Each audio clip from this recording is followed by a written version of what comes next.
गाव गोष्टी पाहताना आज आले होते पुणे जिल्ह्यातील आंबेगाव तालुक्यातील ढाकाळे गावच्या यात्रेला। गेल्या मंदिरात गेलो। जुन्या पद्धतीने असलेलं या गावचं मंदिर म्हणजे एकच नंबर। पाया पडलो, बाहेर आलो आणि यात्रा फिरायला सुरुवात केली।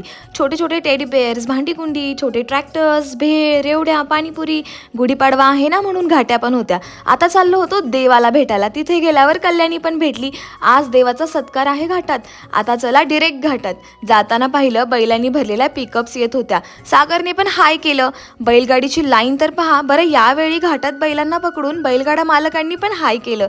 तुम्ही बैलगाडा मालक सगळेच एकदम नाद आहेत। तुमच्याच मुळे घाटाची शोभा आहे। बरं या घाटात आपली वारी पण बसली बरं का।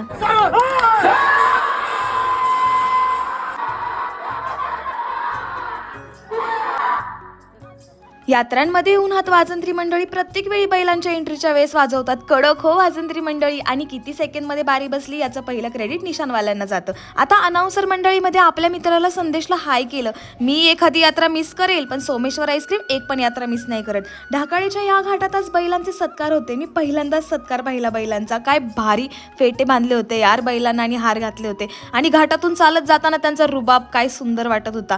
आपल्या देवाचा पण सत्कार झाला। ढाकाळ्याच्या मंडळींनी आपला सत्कार केला आणि आता तिथे फॉलोवर्स भेटले, त्यांना पण हाय करूयात। फॉलोवर्स मंडळी तुमचं प्रेम असंच असू द्या। आता लाईक आणि फॉलो करून जा।